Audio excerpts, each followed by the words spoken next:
வணக்கம் மக்களே, welcome to the ஃபென்சர் show. இன்னைக்கு நம்ம பார்க்க போகிறது பிடி சார் அப்படின்ற தமிழ் மூவியோட ரிவ்யூ. இந்த படத்தில் பார்த்தீங்கன்னா ஹிப்ஹாப் ஆதி தான் லீட் கேரக்டர் ப்ளே பண்ணியிருக்காரு. அண்ட் இந்த படத்தை கார்த்திக் வேணுகோபாலன் அப்படின்றவர் தான் டைரக்ட் பண்ணியிருக்காரு. இவர் பிளாக் ஷீப்பை சேர்ந்தவர். இதுக்கு முன்னாடி இவர் எடுத்த படம் அப்படின்றது நெஞ்சம் உண்டு நேர்மை உண்டு அப்படின்ற படம். கிட்டத்தட்ட அதே மாதிரியான ஒரு ஸ்டைலில் தான் வந்து இந்த படத்தையும் எடுத்திருக்காரு. அதாவது ஒரு ஸ்ட்ராங்கான சோசியல் மெசேஜை ரொம்ப மெலோ டிராமேட்டிக்காக கன்வே பண்ணுறது அப்படின்ற மாதிரி தான் பண்ணியிருப்பாரு. இந்த படத்தோட கதையை பொறுத்த வரைக்கும் நம்ம ஹிப்ஹாப் ஆதி ஒரு பிடி டீச்சராக ஒர்க் பண்ணிட்டு இருக்காரு. அவரோட ஜாதகத்தில் ஒரு கண்டம் இருக்கு. அதாவது அவருக்கு கல்யாணம் முடியறதுக்குள்ள ஒரு மிகப்பெரிய ஆபத்து நடக்க போகுது. அதனால அவர் இறக்குற தருவாய் வரைக்குமே போயிடலாம் அப்படின்ற மாதிரி சொல்றாங்க.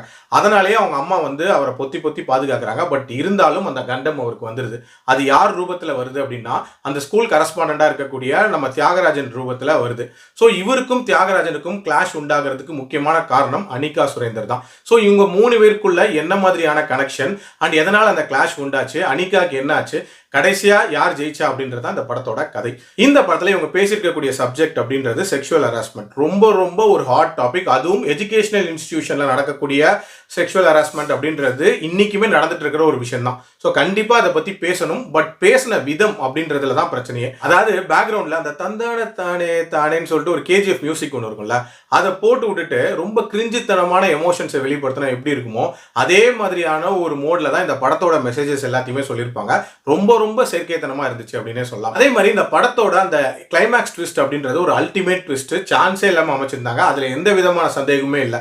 பட் இதுல இவங்க சொல்ல வர மெசேஜ் என்ன அப்படின்னா, ஒருத்தரை எக்ஸ்போஸ் பண்றதுக்கு நீங்க இவ்வளோ டிராமா பண்ணா மட்டும்தான் எக்ஸ்போஸ் பண்ண முடியும் அப்படின்ற மாதிரியான ஒரு விஷயத்தை இதுல சொல்றாங்க. ஆனா உண்மை அப்படி கிடையாது. நீங்க எக்ஸ்போஸ் பண்றதுக்கு இன்னும் நிறைய வழிகள் இருக்கு அப்படின்ற மாதிரியான அந்த ஆக்சுவல் அவேர்னஸை இதுல கிரியேட் பண்ணல அப்படின்னே சொல்லலாம். அதுவே ஒரு மிகப்பெரிய டிராபேக்கா பாக்குறேன். அதே மாதிரி ஒரு ஊருக்குள்ள சில பேர் இருப்பாங்க, அதாவது துப்பட்டா போடுங்க தோழி அப்படின்னு சொல்லிட்டு சுத்தி திரிறவங்க. ஸோ அந்த மாதிரி இருக்கிற மக்களை வந்து பெரும்பான்மை இருக்காங்க. ஒரு பொண்ணுக்கு ஒரு ஹராஸ்மெண்ட் நடக்குது அப்படின்னா இந்த மக்கள்னால அவங்க எல்லாம் பாதிக்கப்படுறாங்க அப்படின்ற மாதிரி காட்டியிருப்பாங்க. பட் ஆக்சுவலா இவங்க என்ன சொல்லியிருக்கணும், இந்த மக்களை இக்னோர் பண்ணி நீங்க கடந்து போகணும் அப்படின்றத மெசேஜா இருந்திருக்கணும். ஸோ இவங்க பேசக்கூடிய அந்த சப்ஜெக்ட் ஓகே தான். பட் அதுக்கான சொல்யூஷன் இவங்க சொல்றது வந்து ரொம்ப ரொம்ப தப்பா தான் இருந்துச்சு. இந்த மாதிரி சொல்யூஷன் சொல்றதுக்கு இந்த சப்ஜெக்டை பத்தி பேசாமே இருக்கலாம் அப்படின்றத என்னோட ஒப்பீனியன். இந்த படத்தோட கமர்ஷியல் எலிமெண்ட்ஸ்லாம் நீங்க எடுத்து பார்த்தீங்க அப்படின்னா ஹிப்ஹாப் ஆதியோட படங்கள்ல இருக்கிற மாதிரி டான்ஸ் இருக்கு, ஃபைட் இருக்கு, ரொமான்ஸ் இருக்கு.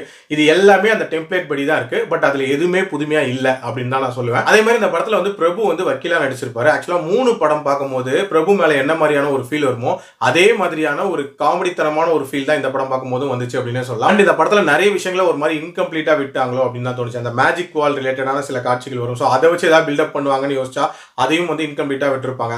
அந்த ஜாதகத்தினால வரக்கூடிய பிரச்சனை அதையுமே ஒரு மாதிரி இன்கம்ப்ளீட்டா விட்டுருப்பாங்க. ஓவரால் என்ன பொறுத்த வரைக்கும் ஒரு பக்கா கமர்ஷியல் டெம்ப்ளேட்ல ஒரு சோஷியல் மெசேஜ் சொல்லணும் அப்படின்றதா இன்டென்ஷன். பட் ஒழுங்கா சொல்லல அப்படின்றதா என்னோட கருத்து.